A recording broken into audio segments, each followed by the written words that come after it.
The New Year's Eve Nightmare. It was supposed to be the best New Year's Eve ever. A big party at a mansion on the outskirts of town. The group of friends had rented it for the night, a luxurious home with an old-world charm. The mansion had a history, one that no one took seriously, until that night. As midnight approached, the group gathered around the grand fireplace, glasses of champagne in hand, celebrating the new year. But as the clock struck 12, something strange happened. The power flickered, and a cold breeze swept through the room, though the windows were all shut tight. Everyone laughed it off, blaming it on the old building. But then one of the guests, Sarah, saw something out of the corner of her eye. A figure standing in the doorway. It was an old woman, pale and gaunt, with hollow eyes that seemed to pierce her soul. Sarah blinked, and the figure was gone. She tried to tell her friends, but no one believed her. They were all too busy ringing in the new year. However, the feeling of unease grew stronger as the night went on. Strange noises echoed through the mansion, creaks and whispers that no one could explain, and the temperature kept dropping, no matter how many fireplaces were lit. As the hours passed, one by one, guests began to feel something watching them. The feeling of dread grew, and soon they realized they were not alone. Sarah, the one who had seen the figure, started to act strangely, speaking in a voice that wasn't hers. It was as if something, or someone, had taken control of her body. The group tried to leave, but the doors wouldn't open. It was as if the house itself had locked them in. Panic set in. The whispers grew louder, now accompanied by faint footsteps, as if something, or someone, was circling them. The lights flickered again, and in the darkness they could see shadows moving just out of sight.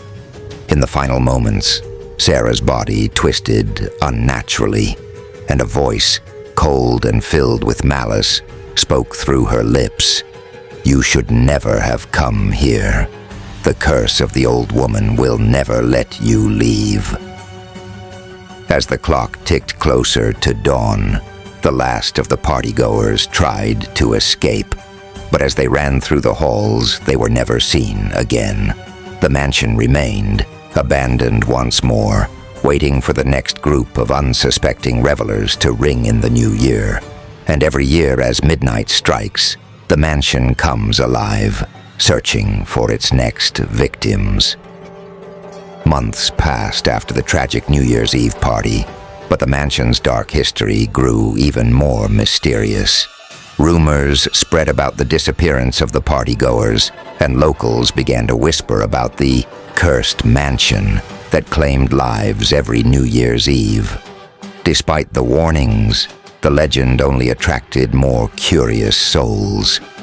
This time, a group of urban explorers decided to document the mansion for their online channel. Their goal was to uncover the truth behind the disappearances and prove the supernatural rumors wrong.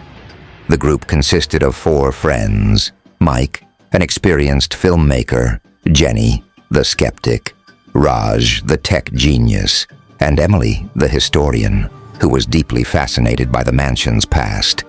They arrived at the mansion on December 31st, just as the sun began to set.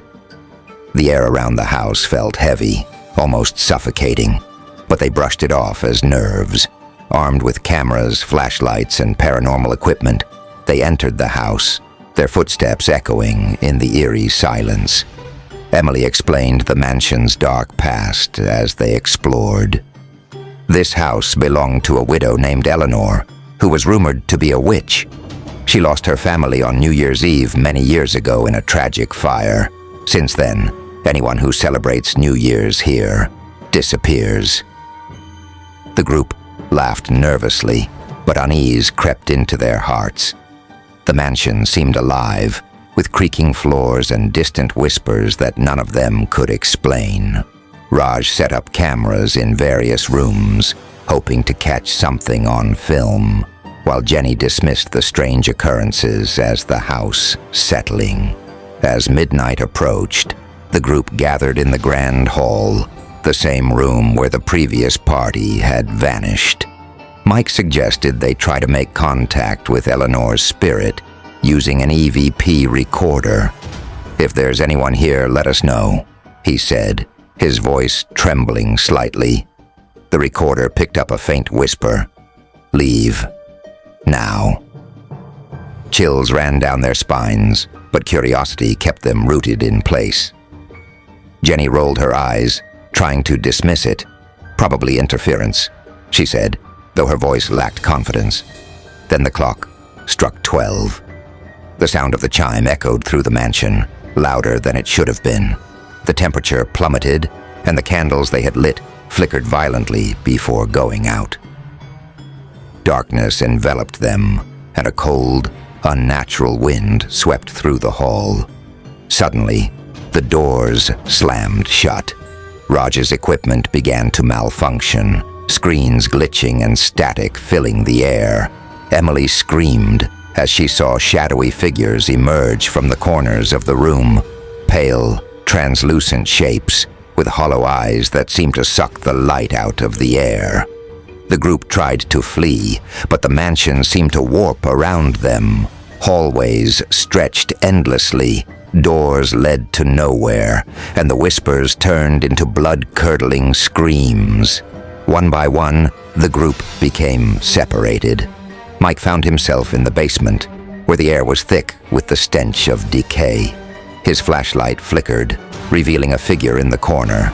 It was Sarah, the girl who had disappeared last year. Her eyes were empty, and her lips twisted into a grotesque smile. "You can't leave," she whispered before lunging at him.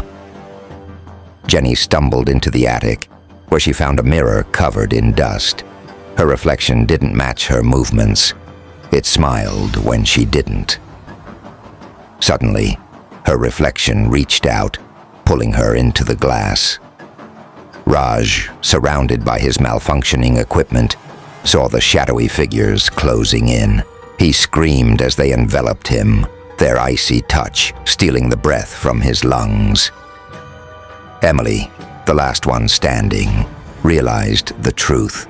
The mansion didn't just kill its victims, it absorbed their souls, trapping them in an endless cycle of torment. Desperate, she ran to the front door, screaming for help. For a brief moment it opened, revealing the outside world. But as she stepped through, she found herself back in the grand hall. The clock chimed again, and Eleanor's voice echoed through the mansion. "You can never leave. You belong to me now." The next morning, the mansion stood silent once more, waiting for its next victims. The mansion's silence was deceptive, concealing the souls trapped within its walls. Months passed, and Emily, now part of the mansion's dark history, remained in a liminal state between life and death. Unlike the others, she wasn't entirely consumed. Something inside her resisted the mansion's control. Inside the mansion, Emily wandered endlessly through its distorted corridors. Time didn't exist here. There was no day or night, just an oppressive, endless twilight. She could hear the whispers of her friends, their voices faint and disjointed, calling for help. The mansion fed on their fear, keeping them in a perpetual loop of torment. One day, or perhaps it was night, Emily found a room she hadn't seen before. It was small and unassuming, with a single dusty desk and a journal resting on it. The journal belonged to Eleanor, the widow who had cursed the mansion. Emily opened it, her hands trembling. The pages revealed a heartbreaking story. Eleanor wasn't a witch. She had been a mother who lost her family in the fire. Consumed by grief and anger, she had performed a desperate ritual to bring them back. But the ritual went horribly wrong, binding her soul to the mansion and cursing it to feed on the living every New Year's Eve. To break the curse, The final page read, "One must endure the mansion's trials and find the artifact hidden deep within, the family's locket." The locket, Eleanor's last connection to her family, was hidden somewhere in the mansion. Emily realized this was her only chance to save herself and her friends. She had to find it. As Emily set out to search for the locket, the mansion retaliated. The walls shifted, rooms disappeared, and grotesque apparitions appeared to block her path. Each trial tested her resolve. The Hall of Mirrors. Emily found herself in a room filled with mirrors, each reflecting her deepest fears. In one, she saw her friends, their faces twisted in agony. In another, she saw herself, aged and hollow, a prisoner of the mansion forever. She closed her eyes and pushed forward, refusing to let the visions break her. The endless staircase. A staircase spiraled downward into darkness. Every step she took echoed louder, as if the mansion was taunting her.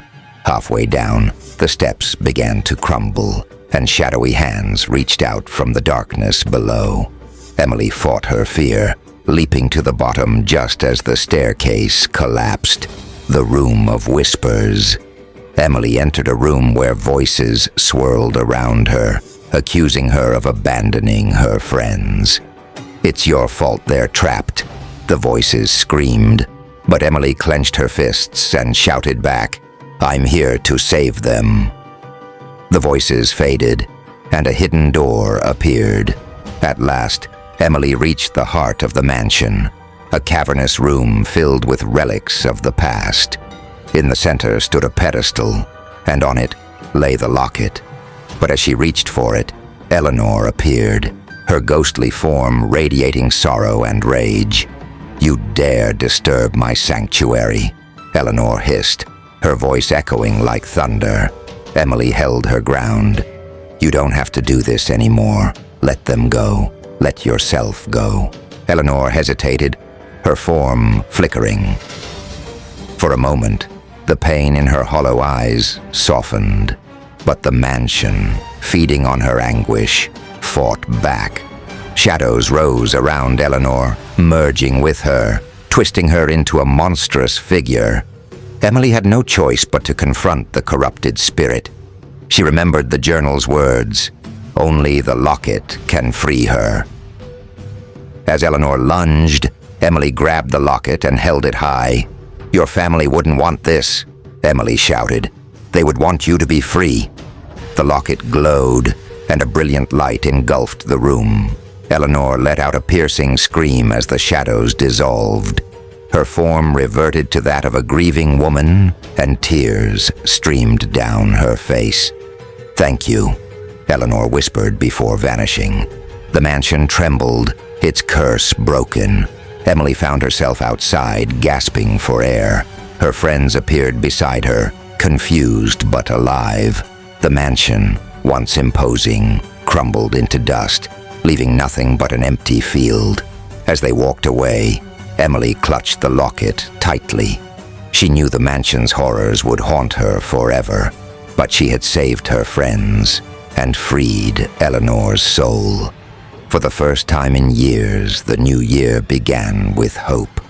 Though the mansion was gone, its dark legacy lingered in the minds of Emily and her friends.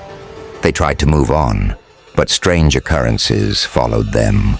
Emily in particular began to experience vivid nightmares, dreams of the mansion, Eleanor's face, and whispers that echoed in the darkness.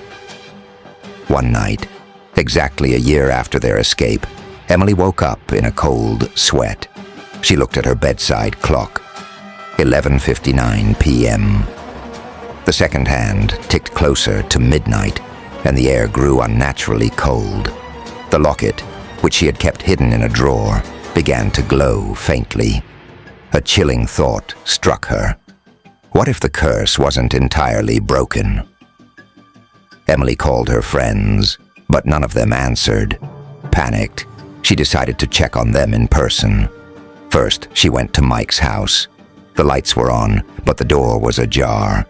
Inside, she found his camera equipment smashed, and a single phrase was scratched into the walls.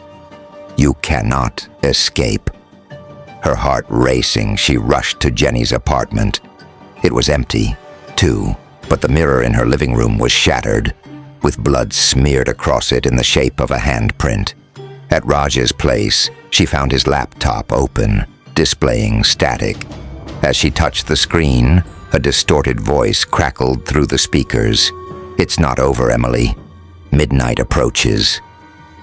Desperate for answers, Emily returned home and retrieved the locket. Its glow pulsed like a heartbeat, and she felt an irresistible urge to open it. Inside, she found a tiny folded note. The handwriting was shaky, but the message was clear. "You broke the curse for me, but not for them. The mansion lives on in you. Midnight will claim what is owed." Before she could process the words, the locket grew unbearably hot and flew out of her hands. It hovered in midair, spinning faster and faster until it opened a rift, a swirling vortex of darkness that began to pull her in. Emily found herself back in the mansion, though it now appeared more decayed and sinister than before. The walls oozed black tar, and the air was thick with the sound of distant screams. She wasn't alone. Mike, Jenny, and Raj were there, trapped in a ghostly form, their faces twisted in fear. "Emily, you have to end this," Mike's voice echoed, distorted and weak. Eleanor's voice rang out, but this time it was colder, devoid of the sorrow Emily had once seen in her. "You thought you freed me? You only freed my grief. Now I am rage, and this house will never die." The mansion's walls began to close in, and shadowy figures emerged, their eyes glowing red. Emily realized that the mansion was feeding on her guilt, using her connection to the locket to resurrect itself. Emily knew there was only one way to end the curse for good. She had to destroy the locket, the last remaining tether to the mansion's power, but the locket was bound to her. Destroying it could mean destroying herself. With no time to hesitate, she ran to the grand fireplace, now ablaze with an unnatural blue flame. The shadows clawed at her, and Eleanor's monstrous form loomed behind her, screaming, "You will never escape." Emily gripped the locket tightly, whispering a final prayer. "If this is the price for my friend's freedom, so be it." She threw the locket into the flames. The mansion trembled violently, and a blinding light erupted, consuming everything. Emily woke up on the ground outside, the sun rising on a new day. The mansion was gone, and her friends stood beside her, alive and whole. They embraced, tears streaming down their faces, grateful to have survived. But as they walked away, Emily noticed something in her pocket, a faintly glowing shard of the locket. She knew the mansion's curse might not be entirely gone, but for now, they were free. And for the first time in years, the new year began with a sense of peace, though the shadows still whispered, waiting for another chance to return. For months after destroying the locket, Emily tried to return to a normal life. She and her friends moved to different cities, hoping distance would erase the haunting memories of the mansion. But deep down, Emily knew it wasn't over. The glowing shard she had found in her pocket seemed to pulse faintly, as if alive. As the next New Year's Eve approached, Emily began noticing strange occurrences. Shadows moved in ways they shouldn't. Mirrors reflected things that weren't there, and faint whispers followed her wherever she went. On December 30th, Emily received a package with no return address. Inside was an old leather-bound book with a note that read, "You cannot run. The curse will follow you. The shard is the key." Flipping through the book, Emily discovered it was a journal belonging to another survivor of the mansion from decades ago. The entries detailed how the shard was not just a remnant of the locket. It was a fragment of the mansion's soul, Destroying it was the only way to sever the curse permanently. But the process was dangerous. The journal warned that destroying the shard would open a final rift, forcing the cursed soul to face the mansion's core. If unsuccessful, the curse would spread, consuming not just the survivor, but everyone connected to them. Emily knew she couldn't face this alone. She reached out to Mike, Jenny, and Raj, urging them to meet her one last time. Though reluctant, they agreed, sensing the curse hadn't fully released its grip on them either. On New Year's Eve, they gathered at a remote cabin far from any city, hoping the isolation would keep others safe. Emily showed them the shard and the journal, explaining what needed to be done. Raj, ever the skeptic, tried to rationalize it. Are we sure this isn't just in our heads? Maybe the shard is just a piece of metal. But as he spoke, the shard began to glow brighter, and the cabin filled with an icy wind. The shadows around them deepened, and Eleanor's voice echoed, "You thought you could escape me." The walls of the cabin warped, transforming into the familiar decaying walls of the mansion. They were back. This time, the mansion was alive in a way it hadn't been before. The walls pulsed like a heartbeat, and the air was thick with an acrid, suffocating fog. The shard floated out of Emily's hands, hovering in the center of the grand hall. Eleanor's monstrous form emerged, more terrifying than ever. Her face was a shifting mass of rage and despair, and her voice reverberated like thunder. "You destroyed the locket, but you cannot destroy me. This house is eternal." Emily stepped forward, her fear replaced by determination. "You're wrong. This ends tonight." The journal had mentioned a ritual to destroy the shard, but it required all four of them to face their deepest fears. As the shard began to glow brighter, the mansion unleashed its full fury. Mike's trial. He found himself surrounded by visions of his loved ones, blaming him for their deaths.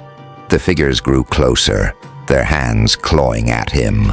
But he screamed, "You're not real," and they vanished. Jenny's trial. She was trapped in a room of mirrors, her reflection mocking her and twisting into grotesque forms. She shattered each mirror, one by one, until she found the exit. Raj's trial. He was confronted by shadowy figures whispering his failures and fears. Summoning his courage, he shouted, "I am more than my mistakes," and the shadows dissolved. Emily's trial.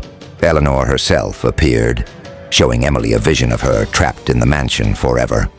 But Emily stood firm. "You don't control me anymore." As they overcame their trials, the shard cracked, and the mansion began to collapse. Emily recited the ritual from the journal, her voice steady despite the chaos around her. The shard shattered into a blinding light, and Eleanor let out an unearthly scream as her form dissolved into nothingness. The mansion crumbled, leaving the group standing in the empty field once again. This time, there was no shard, no lingering whispers. The curse was truly broken. Emily and her friends embraced, tears streaming down their faces, knowing they had finally won. As they walked away, the first rays of the New Year's sun broke over the horizon. For the first time, they felt free. Or so they thought. In the distance, a faint whisper carried on the wind. "I'll be waiting."